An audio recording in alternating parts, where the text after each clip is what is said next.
Good morning, students. Welcome to today's class. Today's topic is language of chemistry. Just like English has alphabets and grammars, chemistry also has symbols, formula, and equation. Once you learn these equations and language, chemistry becomes super easy. So let's begin the language of chemistry. तो chapter start करने से पहले हम लोग सबसे पहले 1 to 20 atomic number revise कर लेते हैं। आपने क्लास 6, 7, 8 में हम लोग ये सब पढ़ चुके होते हैं, तो हम लोग क्लास 9 का पढ़ रहे हैं, तो अंडरस्टूड है कि आपको 1 से 20 तक एटॉमिक नंबर याद होने चाहिए, और जिसको नहीं आते हैं वो सबसे पहले इसको तो याद कर ही ले, क्योंकि अगर ये याद नहीं होगा तो हम लोग आगे की केमिस्ट्री बिल्कुल समझ नहीं पाएंगे। तो 1 to 20 एटॉमिक नंबर, जैसे 1 पे क्या हो गया, hydrogen, helium, then lithium, beryllium, boron, carbon, nitrogen and so on. अब इसका हम लोगों को मास भी याद करना होता है। मास आप ज्यादातर क्वेश्चन में मास गिवन होता है, पर हम लोग मास याद कर सकते हैं एक ट्रिक से, कि अगर हम लोग जो भी इवन एटॉमिक नंबर जिसका होता है, जिसका भी क्या होगा, इवन एटॉमिक नंबर होगा, उसका जस्ट आपको डबल कर देना है, वो मास हो जाएगा हमारा। ठीक है, बस किसको छोड़कर, हमारा बेरिलियम को छोड़ के। बेरिलियम का एटॉमिक नंबर 4 होगा, पर उसका जो मास होगा वो 9 होगा, उसमें आपको एक ऐड कर दिया गया है। मतलब मैंने क्या बताया कि जो भी आपको एटॉमिक नंबर जिसका इवन होगा उसको आपको डबल कर देना है, और जिसका ऑड होगा एटॉमिक नंबर उसको आपको डबल तो करना ही करना है, उसमें एक ऐड कर देना है। जैसे कि एग्जांपल, अगर हमारा लिथियम है, तो लिथियम का एटॉमिक नंबर हो गया 3, तो इसका डबल क्या होगा 6, उसमें एक आपने ऐड कर दिया 1, तो क्या हो जाएगा 7। जैसे कि एग्जांपल के तौर पे अगर हमने ले लिया पोटेशियम, पोटेशियम का एटॉमिक नंबर 19 होता है, तो उसका जब डबल कर देंगे हम लोग तो क्या हो जाएगा 38, उसमें एक ऐड कर देंगे तो 39। और जहां आपको इवन दिख जाएगा, जैसे कि कार्बन, कार्बन का एटॉमिक नंबर 6, तो मास क्या हो जाएगा उसका 12। ऑक्सीजन एटॉमिक नंबर 8, तो उसका मास क्या हो जाएगा 12। बस एक्सेप्शन आपको याद रखना है, बेरिलियम इवन में एक्सेप्शन है और नाइट्रोजन में एक्सेप्शन 7 है। तो नाइट्रोजन, जैसे कि नाइट्रोजन ऑड में एक्सेप्शन नाइट्रोजन हो गया, क्योंकि इसमें 7 है, इसका डबल में एक ऐड होना चाहिए था, पर खाली इसका क्या होगा तो 14। वैसे भी आपको नाइट्रोजन इतनी बार दिखेगा तो आपको याद ही हो जाएगा इसका मास क्या होता है 14। तो अभी उन्होंने क्या सीखा कि जो भी एटॉमिक नंबर होगा उसका डबल हम लोग कर देंगे इवन के केस में, और ऑड के केस में क्या कर देंगे, जैसे इवन ये एटॉमिक नंबर 8, इसका डबल कर दिया हमने कितना 16, इसका हो गया मास। और ऑड होगा अगर ऑड होगा जैसे मान लो 3 है, तो उसको हम लोग डबल करेंगे, उसमें एक ऐड भी कर देंगे। एक्सेप्शन क्या है हमारी, बेरिलियम, नाइट्रोजन और हाइड्रोजन, ये these are the exception. Beryllium का एटॉमिक नंबर 4, मास पर क्या हो जाएगा 9, नाइट्रोजन का एटॉमिक नंबर 7, जिसका मास क्या हो जाएगा 14, और हाइड्रोजन का 1, तो उसका मास क्या हो जाएगा 1। और एक एक्सेप्शन और है आर्गन का, जिसका एटॉमिक नंबर 18 होता है और मास क्या हो जाएगा इसका 40। बाकी सभी एटॉमिक नंबर में हमारा ये रूल फॉलो कर जाएगा कि इवन में डबल करना है और ऑड में डबल करके एक ऐड करना है। और ये जरूर आप याद करिएगा कि 1 to 20 एटॉमिक नंबर हमको सभी को याद होने चाहिए, ये बेसिक है, ये केमिस्ट्री में याद ही होना चाहिए। ठीक है, तो हमारा नेक्स्ट टॉपिक है इलेक्ट्रॉनिक कॉन्फ़िगरेशन। तो व्हाट इज इलेक्ट्रॉनिक कॉन्फ़िगरेशन? तो सबसे पहले हम लोग इसकी डेफिनेशन देखते हैं इलेक्ट्रॉनिक कॉन्फ़िगरेशन की। The arrangement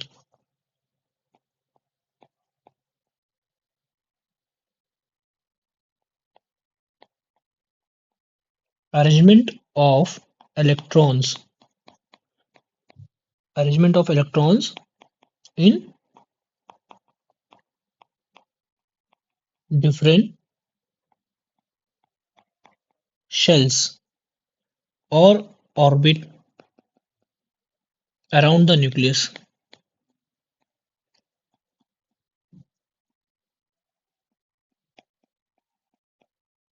of an atom। तो इलेक्ट्रॉनिक कॉन्फ़िगरेशन क्या है, the arrangement of electrons in a different shells orbit around the nucleus of an atom. जैसे हम लोग सबको पता है कि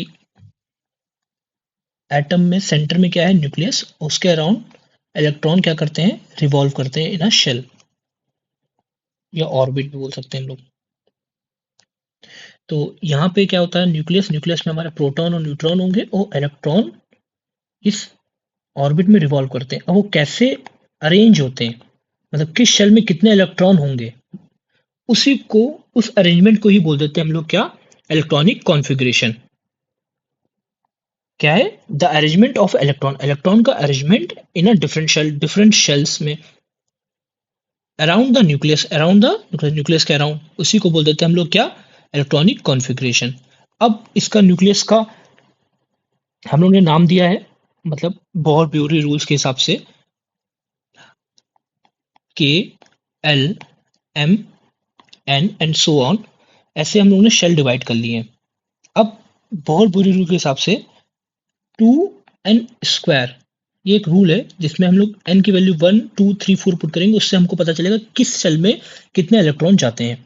जैसे अगर हम लोग के शेल की वैल्यू 1 है, l की 2, m की 3, o n की 4, तो अगर n की वैल्यू मैंने 1 रखी तो पहले शेल में इलेक्ट्रॉन कितने जाएंगे, मतलब के शेल में इलेक्ट्रॉन कितने जाएंगे, 1 का स्क्वायर 1, 1 इंटू 2 2।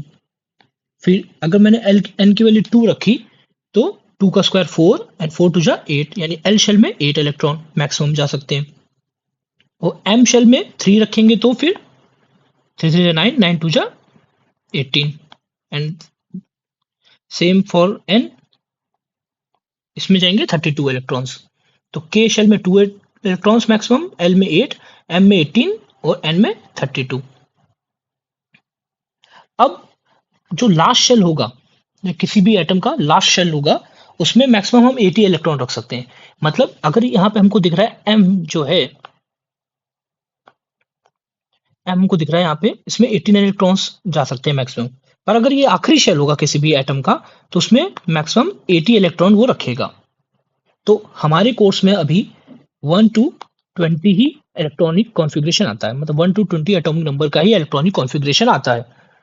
तो इसलिए हम लोग सिंपली एक ट्रिक्स याद रख सकते हैं कि इसमें 2 8 8 के हिसाब से हम लोग इलेक्ट्रॉन्स को रखेंगे।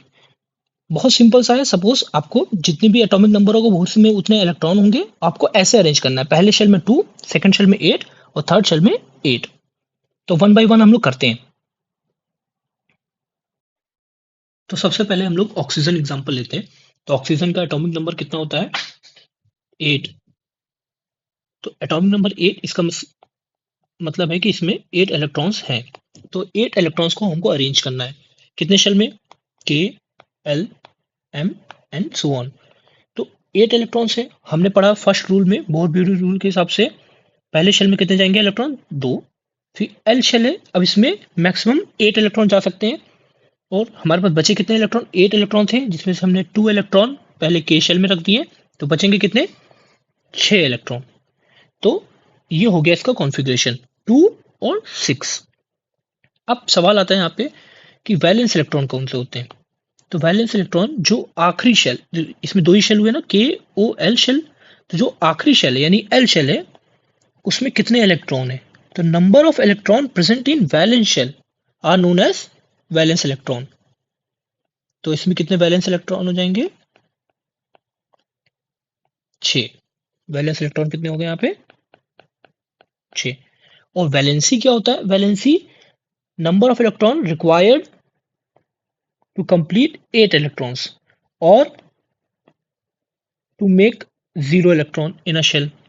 मतलब कि आखिरी शेल में हमेशा एटम चाहता है कि वो कम से कम 8 इलेक्ट्रॉन कर ले, या तो वो 0 रखे, मतलब या तो पूरा भर दे शेल या तो बिल्कुल ना रखे। तो अब इसमें देखो वो क्या आसानी से कर सकता है, क्या 6 को इलेक्ट्रॉन को छोड़ सकता है आसानी से, कि 2 इलेक्ट्रॉन ले लेगा। तो यहाँ पे हमको देख रहा है कि 2 इलेक्ट्रॉन लेना आसान होगा, 6 को छोड़ना कठिन होगा। जो छोटा नंबर हो तो वही करता है। तो 2 इलेक्ट्रॉन को लेगा, और 2 इलेक्ट्रॉन को लेने के लिए उसको कितने इलेक्ट्रॉन चाहिए होंगे, ऑब्वियस बात है 2। तो इसकी -2 वैलेंसी होती है। वैलेंसी क्या होती है, number of electron required to full a shell या टू कंप्लीट अ शेल। तो यहाँ पे क्या होगा, ये वैलेंसी होगा। आई होप आपको सब फर्क समझ में आ रहा होगा। आखिरी शेल में जो इलेक्ट्रॉन होता है उसको हम लोग वैलेंस इलेक्ट्रॉन, और जो 8 इलेक्ट्रॉन करने के लिए जितने इलेक्ट्रॉन चाहिए, या जितने इलेक्ट्रॉन छोड़ने पड़ेंगे उसको 0 करने के लिए, उसको बोल देते हैं हम लोग वैलेंसी। अब यहाँ पे वो 2 इलेक्ट्रॉन लेगा, क्योंकि 2 लेना आसान होगा 6 छोड़ने से कंपेयर में, तो इसकी वैलेंसी हो जाएगी -2। अब सेकंड सेल अगर हम लोग 2-3 एग्जांपल करेंगे तो सब समझ में आ जाएगा। जैसे सेकंड हमारा है नाइट्रोजन। तो नाइट्रोजन का कितना एटॉमिक नंबर है, 7। 7 मीन्स इसके पास कितने इलेक्ट्रॉन होंगे, 7 इलेक्ट्रॉन होंगे। हमारे पास शेल कौन सा है, के एल एम एन एन। तो 7 इलेक्ट्रॉन यानी पहले शेल में हमारे 2 इलेक्ट्रॉन जाएंगे एज यूजुअल। अब बचे कितने इलेक्ट्रॉन, 7 में से 2 जा चुके हैं, बचेंगे कितने, 5 इलेक्ट्रॉन। तो 5 जाएंगे एल शेल में।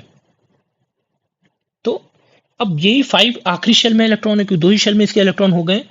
तो जो 5 इलेक्ट्रॉन है यही क्या हो जाएंगे, इसके वैलेंस इलेक्ट्रॉन। ये क्या होंगे, वैलेंस इलेक्ट्रॉन।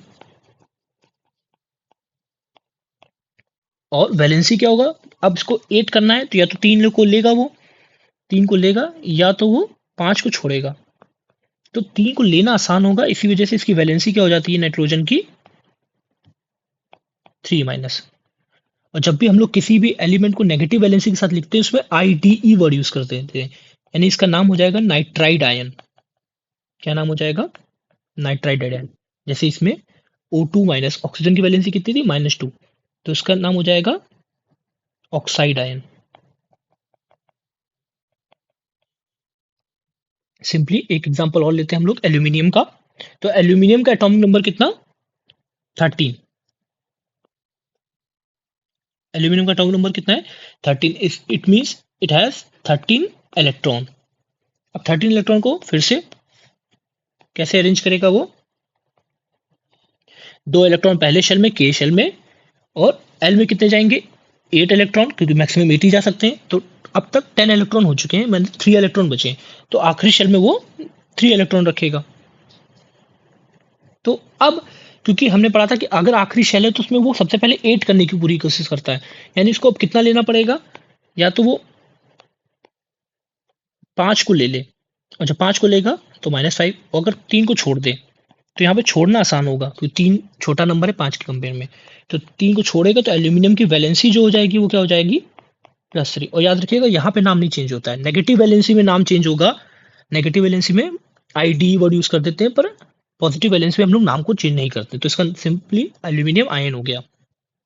तो हम लोग इलेक्ट्रॉनिक कॉन्फ़िगरेशन के साथ वैलेंसी निकालना भी सीख रहे हैं। तो एल्यूमिनियम की वैलेंसी क्या हो जाएगी, 283। सॉरी, इलेक्ट्रॉनिक कॉन्फ़िगरेशन क्या हो जाएगा, 283, और वैलेंसी क्या हो गई, +3। और वैलेंस इलेक्ट्रॉन कोई पूछेगा तो इसमें वैलेंस इलेक्ट्रॉन भी 3 होंगे, क्योंकि आखिरी शेल में 3 इलेक्ट्रॉन ही प्रेजेंट है। तो वैलेंस इलेक्ट्रॉन भी क्या हो गए, इसके 3 हो गए। एक और एग्जांपल ले लेते हैं हम लोग, आर्गन। तो हमारा नेक्स्ट एग्जांपल क्या है, आर्गन। तो आर्गन के atomic number 18। Argon atomic number 18 होता है। पहला शेल के, दूसरा शेल एल, तीसरा एम, फोर्थ एन। तो के शेल में 2 इलेक्ट्रॉन, एल शेल में 8 इलेक्ट्रॉन, और एम शेल में भी 8 इलेक्ट्रॉन। क्यों, क्योंकि हमने पढ़ा है लास्ट शेल होगा तो वो कम से कम 8 इलेक्ट्रॉन करने की कोशिश करता है। तो आखिरी शेल इसका 8 इलेक्ट्रॉन बन रहा है, आखिरी शेल एम बन रहा है, तो इसकी 8 इलेक्ट्रॉन जाएंगे आखिरी शेल में। तो अब इसको पूरे 8 हो गए, तो इसको लेने की जरूरत नहीं है, तो ये 0 लेगा, और ना ही छोड़ने की जरूरत है, तो 0 ही छोड़ेगा। तो इसकी वैलेंसी जो हो जाएगी वो क्या हो जाएगी, वैलेंसी इसकी नल हो जाती है, मतलब 0 वैलेंसी है आर्गन की, वैलेंसी 0। इसी वजह से इसको हम लोग नोवेल गैस बोल देते हैं, या इनर्ट गैस बोल देते हैं, अनरिएक्टिव गैस। और आखिरी शेल में इलेक्ट्रॉन कितने, 8, तो उसके वैलेंस इलेक्ट्रॉन कितने हो गए, 8 इलेक्ट्रॉन।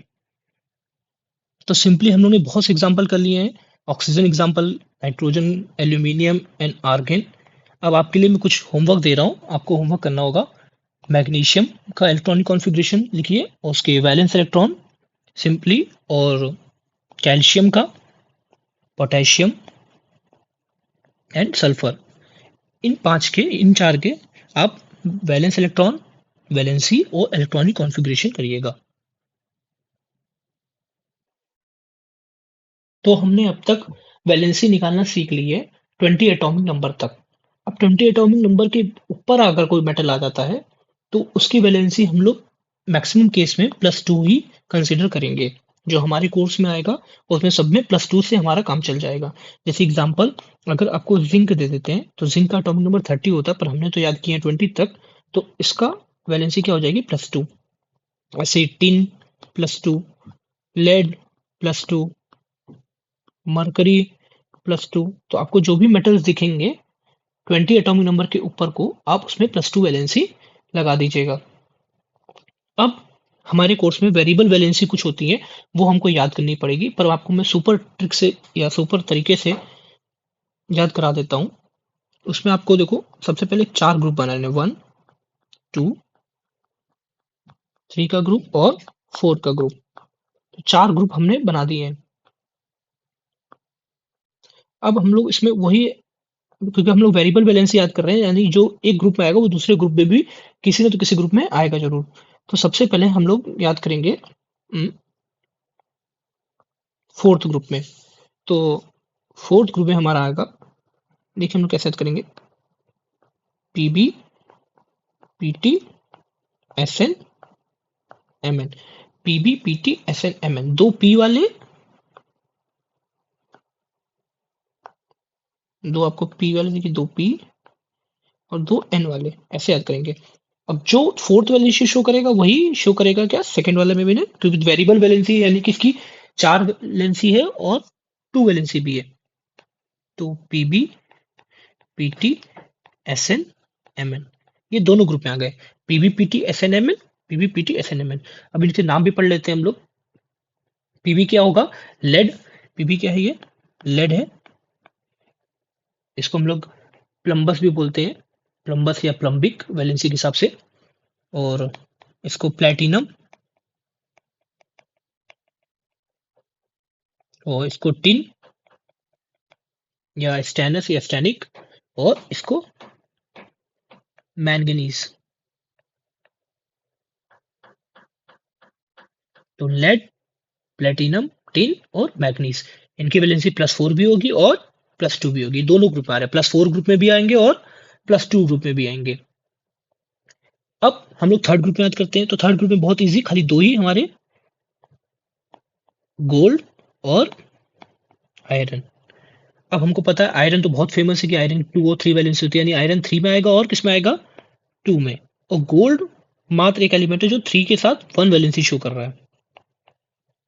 तो अभी तक हम लोगों ने क्या पढ़ा, हमने 4 एलिमेंट्स को +4 वाले ग्रुप में रखा है और उन्हीं को +2 में रख दिया, यानी कि इनकी वैलेंसी +2 होगी और +4 होगी, लेड की और प्लेटिनम की, टिन की और मैग्नीज की। फिर हमने थर्ड ग्रुप की याद की, आयरन और गोल्ड। अब आयरन रिपीट करा था फिर से सेकंड में, पर गोल्ड किस में आ रहा है, फर्स्ट में। वो ऐसे ही अब हमको 4 इधर याद करने पड़ेंगे। फर्स्ट ग्रुप के मरकरी, सिल्वर और कॉपर। मरकरी, सिल्वर, कॉपर, इनकी सभी की वैलेंसी क्या होगी, +2 होगी। एक +1 होगी, एक +2 होगी। तो सिल्वर, कॉपर और मरकरी इन ग्रुप में भी आ जाएंगे। तो सबसे ज्यादा हमने देखा कि +2 वैलेंसी, इसी वजह से मैंने यहाँ पे कहा था कि आपको मैक्सिमम केस में याद रखना है कि जो भी मेटल जिसकी आपकी वैलेंसी नहीं निकाल सकते आप, उसमें आप +2 कंसिडर कर लेंगे। ये हमने वेरिएबल वैलेंसी भी याद कर लिया है कि कौन से एलिमेंट +4 शो करेंगे और कौन से +2 शो करेंगे। अब एक चीज हमको और ध्यान रखनी है, जैसे अभी हम लोगों ने याद किया था कि अच्छा बताइए कि अगर मैंने लेड लिया तो लेड की वैलेंसी हमने कौन से दो ग्रुप में कंसिडर किया था, एक वो +4 ग्रुप में था और एक +2 ग्रुप में था, यानी कि इसकी +4 और +2 दोनों वैलेंसी है। जब ये +4 वैलेंसी शो करेगा तो हम लोग वर्ड यूज करेंगे इसमें आईसी। और जब +2 यानी कि मतलब कम वाली वैलेंसी जब शो करता है तो उसमें OUS वर्ड यूज करते हैं हम लोग। और आईसी यूज करेंगे हम लोग जब ज्यादा वैलेंसी शो करेगा। जैसे कि इसका नाम जब +4 होगा तो इसका नाम हो जाएगा प्लम्बिक। प्लम्बिक हमने आईसी लगा दिया। और इधर प्लम्बस, ऐसे से हमने रखा था टिन को भी, तो टिन को रखा था। तो टिन, तो टिन जब +2 वैलेंसी शो करेगा तो इसका नाम हो जाएगा स्टेनस। स्टेनस जब +2 वैलेंसी शो कर रहा, कब, जब टिन +2 वैलेंसी शो कर रहा है तो इसका नाम स्टेनस हो जाएगा। OUS लगा दिया। और जब +4 वैलेंसी शो करेगा, ये कब, जब +2, और जब +4 वैलेंसी शो करेगा तो स्टैनिक। स्टैनिक।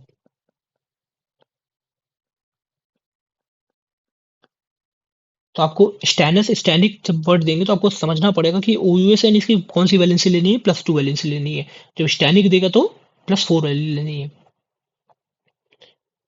ऐसे ही प्लेटिनम की भी देख सकते हैं हम लोग, इसकी +2 वैलेंसी होती है और +4 होती है ना।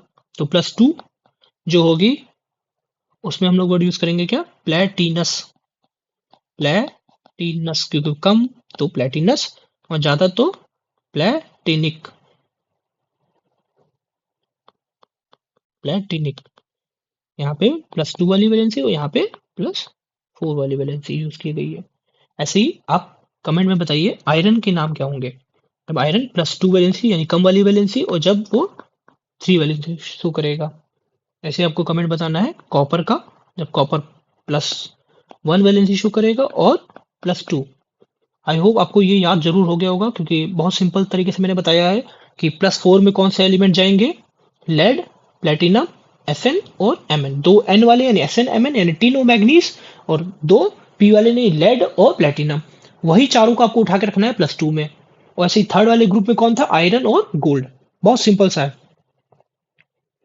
तो हमने यहाँ पे वेरिएबल वैलेंसी भी याद कर ली है, वैलेंसी निकालना भी सीख लिया है, और हमने ये भी देख लिया है कि अगर कोई 20 के अबव जाएगा तो उसको हम लोग जनरली केस में +2 वैलेंसी कंसीडर कर लेंगे। अब हमारा नेक्स्ट टॉपिक है रेडिकल्स। तो सबसे पहले हम लोग रेडिकल्स की डेफिनेशन समझते हैं। रेडिकल की डेफिनेशन क्या है, radical is a group of atoms of element that behaves like a single unit and shows a valency. मतलब क्या हुआ इसका, कि रेडिकल कुछ नहीं है, हर एलिमेंट का मतलब कुछ एलिमेंट्स के ग्रुप ऑफ एटम्स है। जैसे कि एग्जांपल, जैसे सल्फर और ऑक्सीजन, दो एटम्स हो गए, दो अलग अलग एलिमेंट्स के, और इनका ग्रुप बन गया और इनके ऊपर कुछ चार्ज आ जाएगा तो इसको हम लोग, और ये ऐसा सिंगल यूनिट बिहेव करेंगे तो इनको हम लोग रेडिकल्स बोल देंगे। तो कुछ नहीं हुआ, ग्रुप ऑफ एटम्स हैं जिनके ऊपर चार्ज है और बिहेव कैसे करेंगे, एज अ सिंगल यूनिट। मतलब ये दो अलग एटम है पर बिहेव एक सिंगल यूनिट की तरह करेंगे, तो उनको हम लोग रेडिकल्स यूज करेंगे, वर्ड यूज करते हैं उनके लिए। जैसे एक और एग्जांपल लें तो नाइट्रेट, नाइट्रोजन और ऑक्सीजन दो अलग अलग एटम, अलग अलग एलिमेंट्स के, और एक ग्रुप में आ गए और उनके ऊपर एक चार्ज आ गया जिसको हम लोग बोलेंगे नाइट्रेट आयन। चार्ज 1- का आ गया और क्या बोल देंगे हम लोग, नाइट्रेट। ये क्या हो गया हमारा, सल्फेट। तो फिर से डिफिनेशन पढ़ेंगे तो और समझ में आएगा। Radical is a group of atoms, group of atom हो गए दो अलग अलग एलिमेंट्स के, ग्रुप ऑफ एटम्स हो गए, that behaves like a single unit, एक सिंगल यूनिट की तरह बिहेव करेगा, और उनके ऊपर क्या होगा, चार्ज यानी shows valency. Example positive radical, positive radical का एक बहुत इंपॉर्टेंट एग्जाम्पल है अमोनियम, क्योंकि पॉजिटिव रेडिकल आपको इतनी ज़्यादा दिखेंगे नहीं आपके कोर्स में। तो अब अमोनियम को जरूर याद रखिएगा, पॉजिटिव रेडिकल अमोनियम NH4+1, और नेगेटिव रेडिकल में हाइड्रोक्साइड एक एग्जाम्पल दिया गया। अब हम लोग इसको याद करने की कोशिश करेंगे, थोड़ा सा याद करने की कोशिश करना पड़ेगा क्योंकि ये टफ होता है टॉपिक। तो सबसे पहले हम लोग इसमें जिनकी -2 ग्रुप है, -2 वाली वैलेंसी है, उनको याद कर लेते हैं, उनके रेडिकल्स याद करेंगे।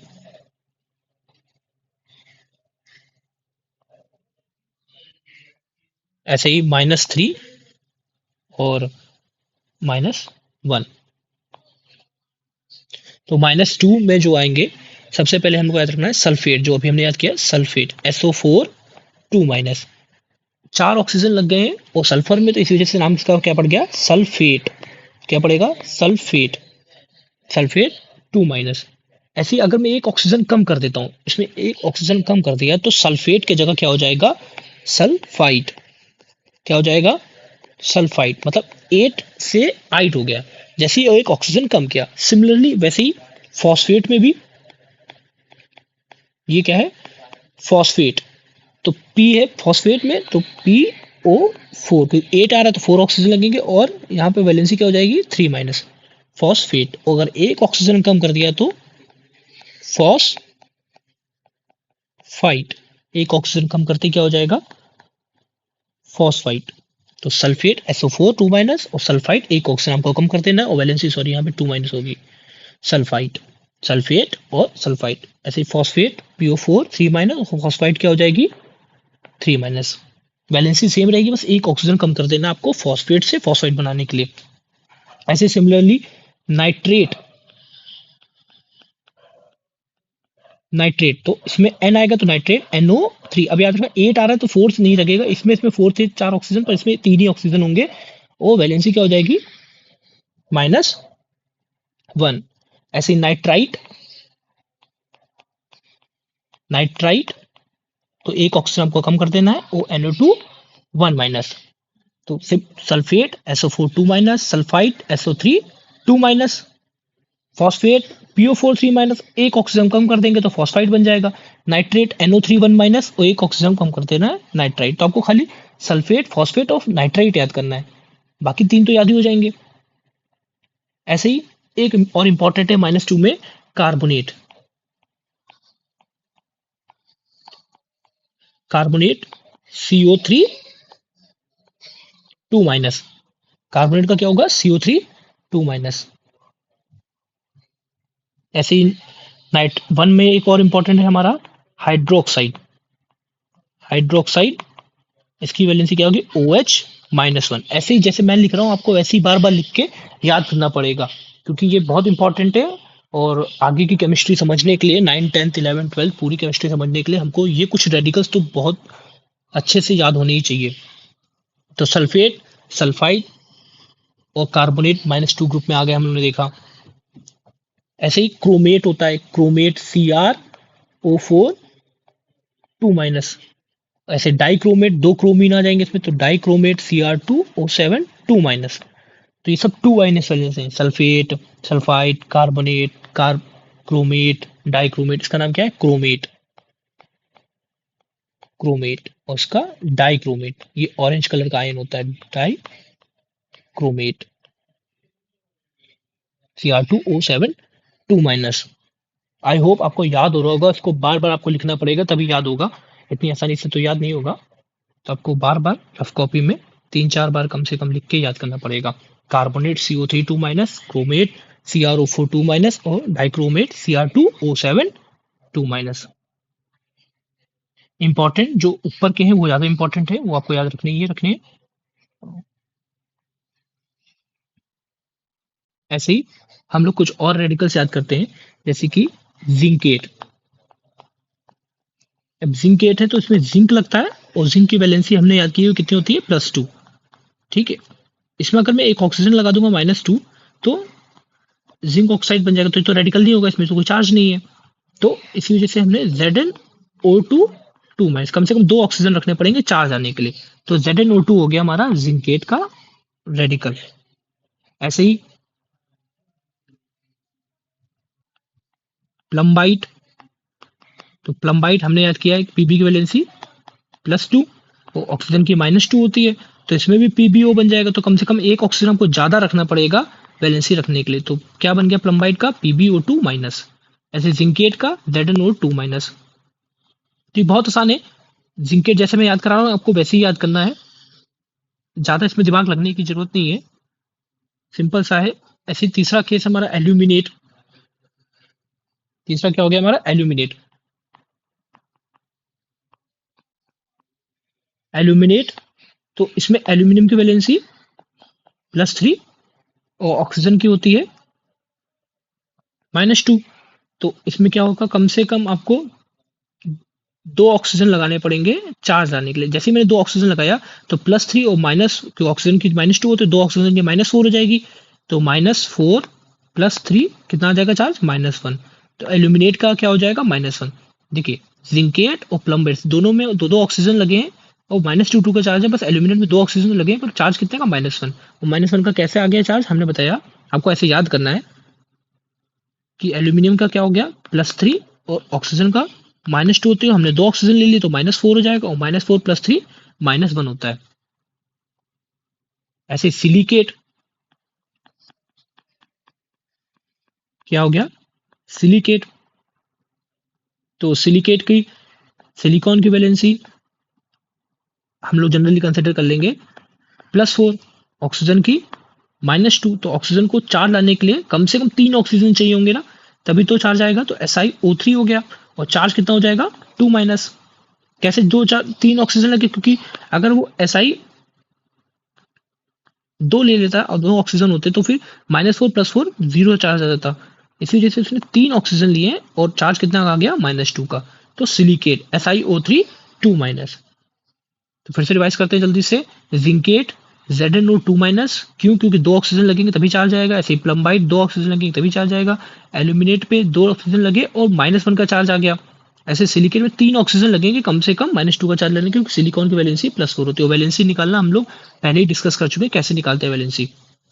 अब जल्दी से एक एक्सरसाइज कर लेते हैं जिससे कि आपको रिवाइज हो जाए। तो हमारे सामने मैच द फॉलोइंग है, radical based match the following है।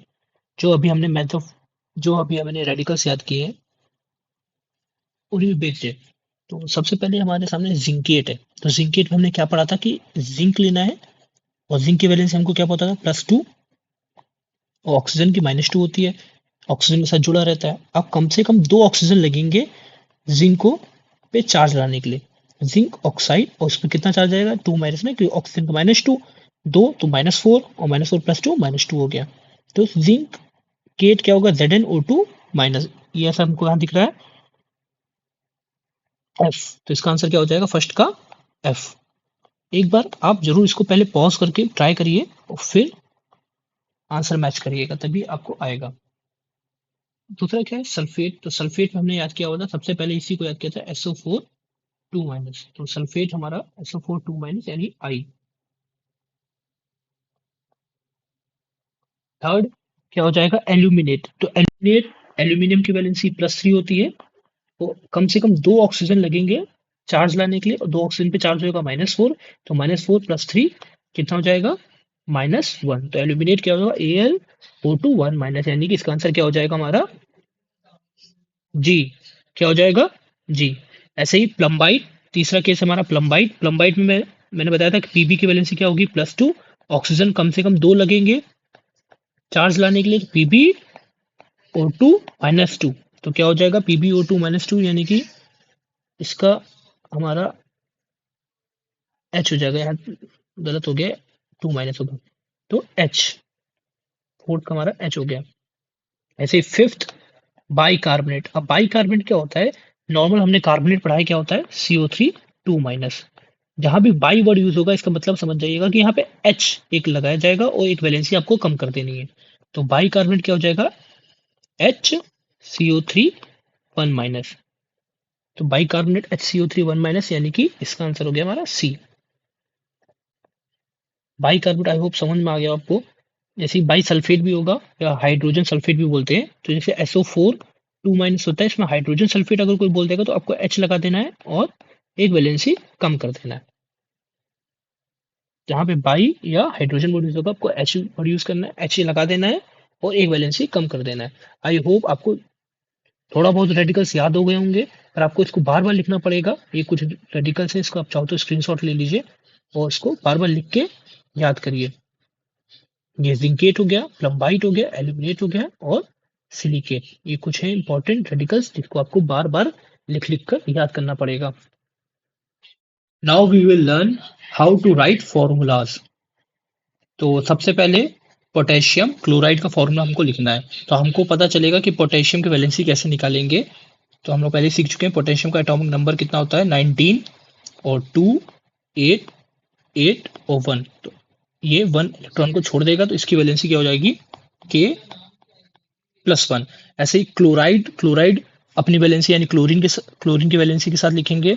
तो क्लोरीन का सिंपली 2 8 7 17 एटॉमिक नंबर होता है, तो 287 जाएगा, यानी कि 1 को लेगा, यानी कि Cl-1।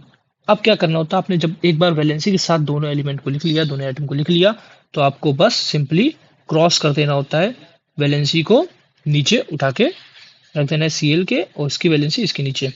अब KCl 1 1। अब सिंपली हम लोग जब सेम नंबर होता है और या 1 होता है तो नंबर नहीं लिखते, तो आपको लिख देना है क्या KCl। तो ये क्या हो जाएगा पोटेशियम क्लोराइड। आई होप समझ में आ रहा हो आपको। सबसे पहले आपको क्या करना है, जो भी दोनों नाम दिए गए उनकी वैलेंसी निकाल लेनी है। वैलेंसी निकाल के आपको क्रॉस कर देना होता है, इसका नंबर इसके नीचे और इसका नंबर इसके नीचे।